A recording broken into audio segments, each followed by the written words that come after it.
یہ ماہ سیام میں سخت گرمی، زبان کانٹا بن گئی، حلق خشک ہو گیا اور ہم پانی نہیں پی رہے، ٹھنڈا پانی دستیاب ہے، کوئی دیکھ بھی نہیں رہا، وضو کرتے بھی احتیاط کرتے ہیں، میاں کیوں نہیں پانی کا 2 گھونٹ لے لیتے، ٹھنڈا پانی ہے، میٹھا پانی ہے۔ کہا ہم نے روزہ رکھا ہے، اللہ دیکھ رہا ہے،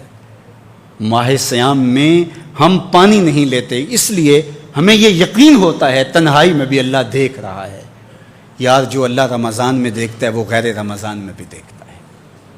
پانی پینے لگو تو دیکھتا ہے، رشوت لینے لگو تو تب بھی دیکھتا ہے، آنکھ بھٹکے تو تب بھی دیکھتا ہے، خیال بہکے تو تب بھی دیکھتا ہے، سوچوں میں آوارگی آئے تو تب بھی دیکھتا ہے۔ یہ یقین تمہارے ساتھ اگر جڑ جائے کہ تمہارا رب تمہیں دیکھ رہا ہے تو پھر گناہ کرنا مشکل کیا ناممکن ہو جائے گا۔ ان اللہ خبیر بما تعملون، اور جو تم کرتے ہو تمہارا رب اس سے باخبر ہے۔ مت سمجھنا کہ وہ دیکھ نہیں رہا، تم کو چھٹی دے رکھی ہے تو اس کا یہ مطلب نہیں ہے کہ تم اس کی پہنچ سے باہر ہو یا اس کی نگاہوں میں نہیں ہو، تمہارے ایک ایک لمحے کو وہ دیکھ رہا ہے، ایک ایک ساعت کو ملاحظہ کر رہا ہے۔ بند کمرے ہوں یا مخفی غاریں، تم جہاں بھی داد عیش دو تمہارا رب تمہیں دیکھ رہا ہے۔ کالے پہاڑ کی گہری غار میں چیونٹی چلتی ہے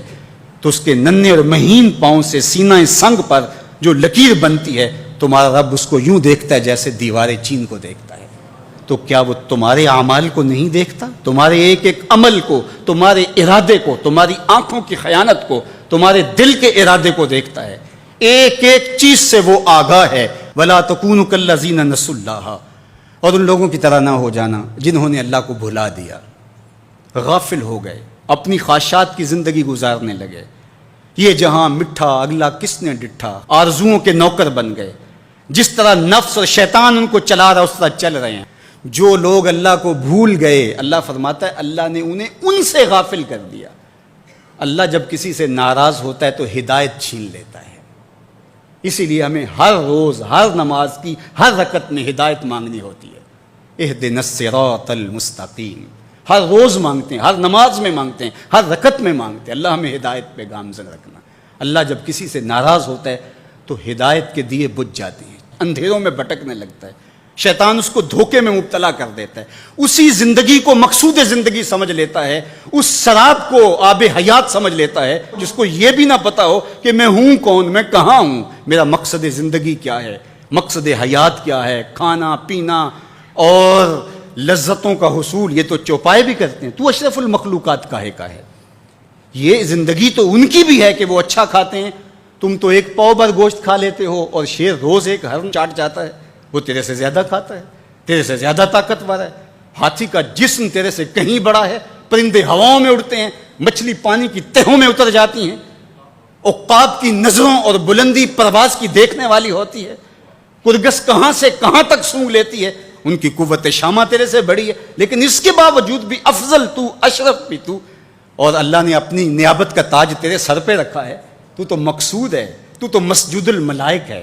فرشتوں کی پیشانی تیرے حضور جھکی ہے، تو اپنے آپ سے آشنا ہی نہیں ہے،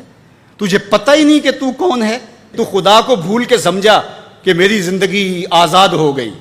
اب میں جو چاہوں کروں، میں خدا کا بھی انکار کر دیا، بلا دیا اس کو۔ کہا جب خدا کو تو بھولا تو خود کو بھول گیا، زندگی کے مقصد کو تو نے فراموش کر دیا، اب بھٹکتا ہے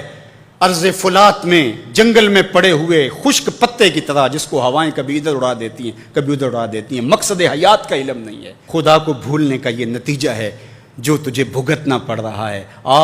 خدا آشنا ہو جا، خود آشنا ہو جائے گا، تجھے ذات سے آگہی ہو جائے گی، من کا شعور مل جائے گا، تجھے پتہ چلے گا کہ میں کون ہوں، میری زندگی کا مقصد اور مقصود کیا ہے۔